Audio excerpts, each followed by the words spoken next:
Hey fly tiers, Darren here. Welcome back to another fly tying tutorial. Today we're going to be tying up a variation of the classic woolly bugger. This is one of my favorites. It's a foxtail crystal bugger with a cone head. So it's got a little bit of extra weight. It's got a lead body as well as this heavy cone head. And for the tail, I'm using a foxtail hair. And this gives a little bit more durability than your traditional marabou, but it still has a lot of movement. It's great if you want to mix the colors. You can split the tail half and half. And you can tie this in your traditional colors, your black and olive, classic woolly bugger, browns, clarets, that sort of thing. Anyways, let's have a look at the material list and get started.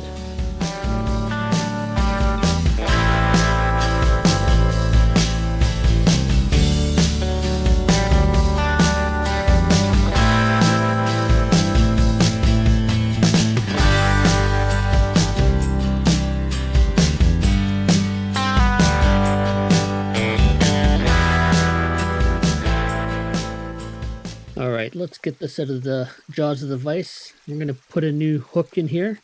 I'm using a Mustad 9672. It's a 4XL hook. And we're just going to slide a cone head on there. And secure that in the jaws. So we're going to add a little bit of extra weight. This cone head helps, but we're going to add a few wraps of some non-lead wire here, or some lead wire, whatever you got on hand. And you want to make sure that you have that tight on the body. And I like to put on the lead before I put on my thread, just so I can slide that in under the bead a little bit. That kind of secures the bead in place, or the cone in place a little bit. Don't need it too tight.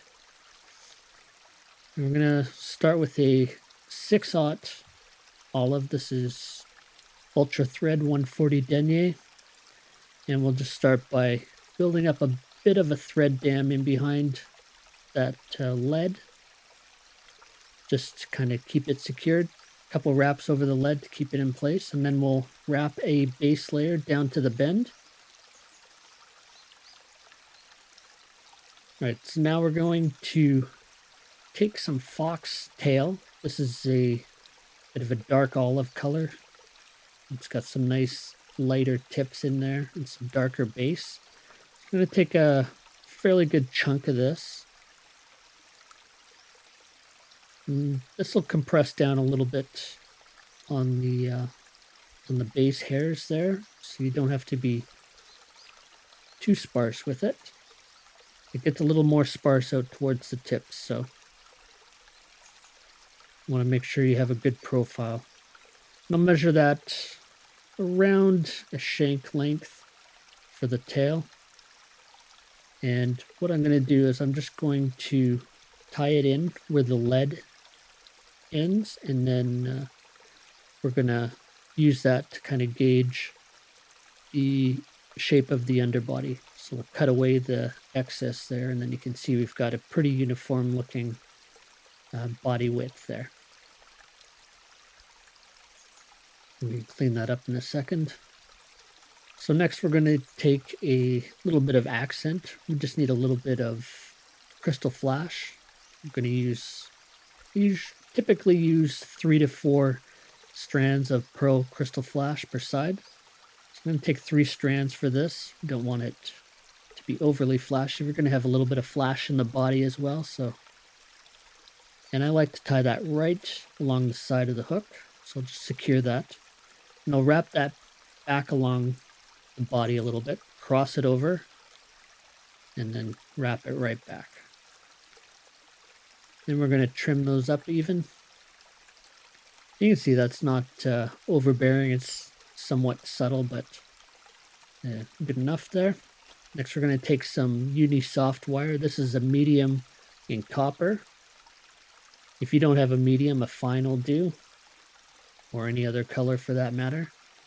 And we're just going to tie that along the side of the shank.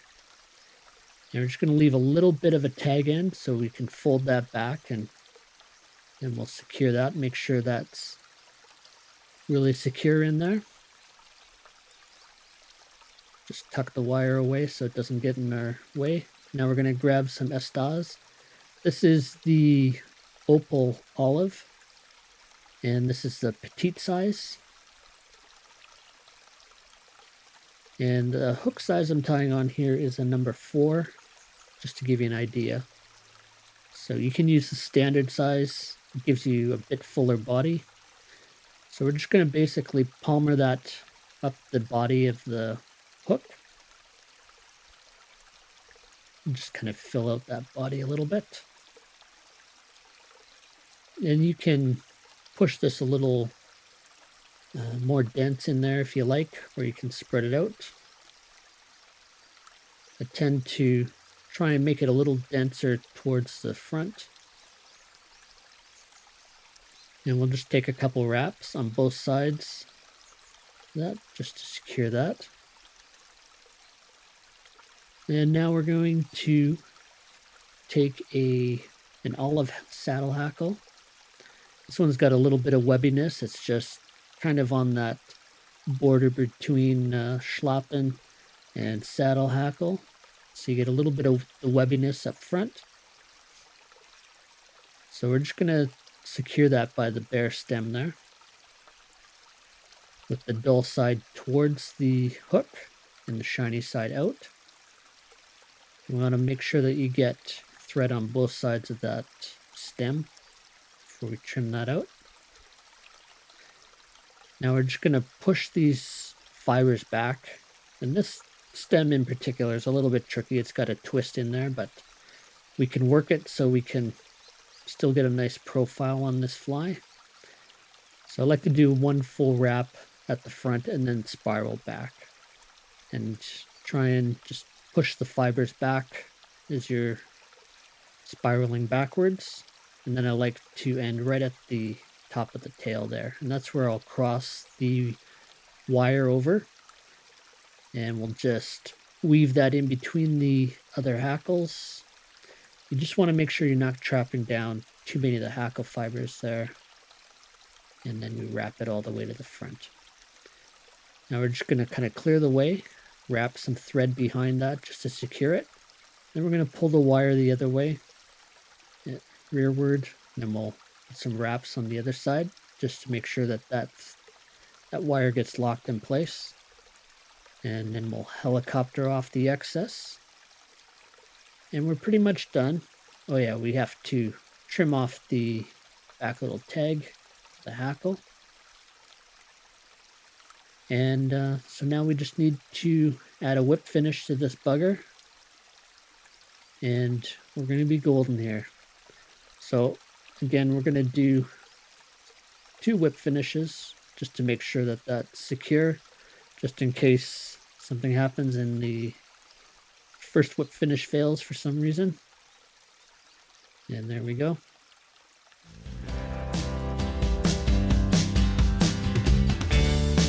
Hey fly tyers, thanks for stopping by my fly tying channel and checking out the tutorials. If you're new here and like this sort of thing, why not hit that subscribe button?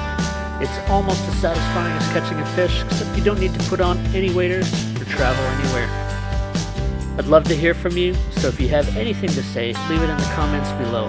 Until next time, this is Darren saying, keep a hook in your vise. Cheers.